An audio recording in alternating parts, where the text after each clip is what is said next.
السلام عليكم ومرحبا بكم في شوات كوزينتنا. قبل ما غادي نبداو الفيديو ديال اليوم ما تنسوش انكم تشاركوا معايا في القناه وكذلك انكم تضغطوا على الجرس باش توصلوا بكل ما هو جديد وفرجه ممتعه.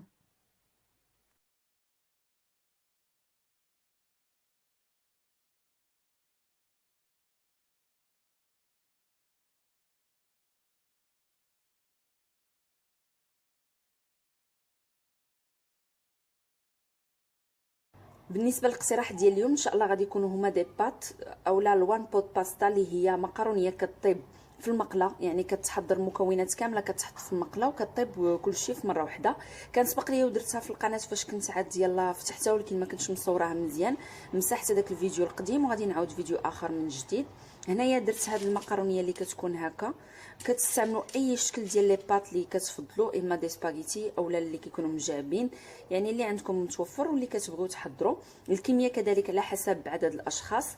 الحشوه اولا المكونات اللي كترافقوا بها هاد لي بات حتى هي كتبقى على حسب الذوق. هنايا مديره انايا الفطر، كوجات اولا القرعه خضراء اللي مقطعه هكا مكعبات صغيره، واحد الجزره اللي منقيه ومقطعه حتى هي مكعبات صغيره، بصله اللي حتى هي قطعتها هكا طريفات صغار، ولي بات مقرونيه. هنايا درت علبه ديال 500 غرام، وعندنا في الاخير غنضيف واحد العلبه ديال الطون. ممكن انكم ديروا الكفته الا كتفضلوا ديروا الكفته اولا ستوره ديال لادانت، كيبقى دائما على حسب اللي بغيتو. وهنايا عندي الصلصه ديال الطماطم، هذا الكولي ديال الطماطم. غادي نحتاجو زيت الزيتون. بالنسبه للتوابل كندير الملحه، البزار على حسب الذوق، شويه ديال الزعتره، معلقه صغيره ديال التحميره، معلقه صغيره ديال الكمون. وغادي نحتاجو الماء اللي كيكون سخون باش نطيبوا فيه هاد لي بات. الماء ما كنديروش بزاف، كنديروا على حسب المده اللي غادي يكفانا فيها الطياب ديال المقرونيه. راه كيكون كلشي مكتوب خلف العلبه، ما نكتروش باش ما يجوناش من بعد معجنين. غادي ناخذ هاد الطون، غناخذ منه الزيت، غادي ندير التوابل وزعتره، غادي نضيف هاد الكولي ديال الطماطم، غادي ندير واحد شويه ديال زيت الزيتون،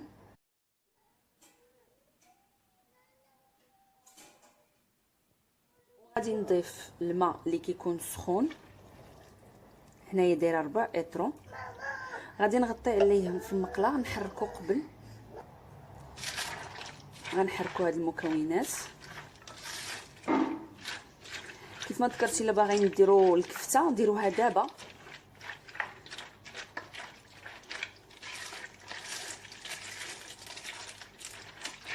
كنظن باقي خصني الماء، غادي نزيد واحد شويه.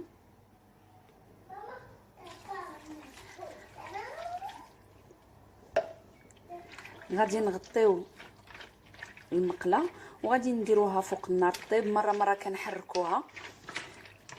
الا كان خاص الماء دائما كنبقاو نضيفو بكميات قليله، وكنضيفو الماء اللي كيكون سخون، كنضيفو غير بشويه حتى كيطيبوا عندنا هاد لي بات. كيف ما ذكرت ما نكثروش الماء من الاول باش ما تعجنوش لينا.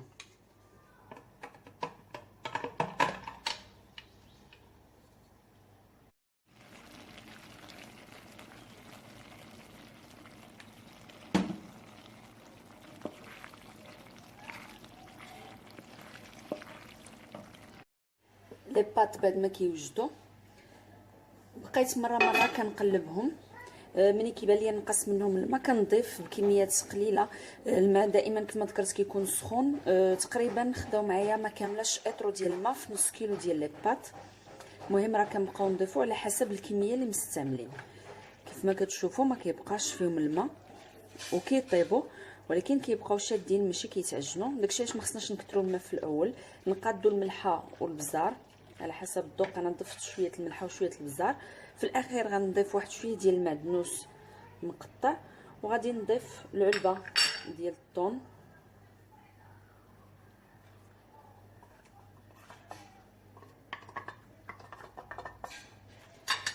خلطوا المكونات كامله صافي وكنقدموهم وهما مازال سخان.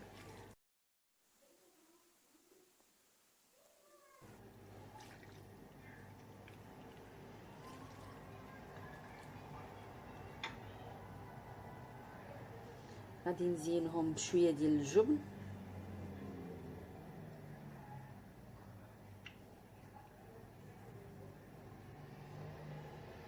وهذا هو الشكل النهائي.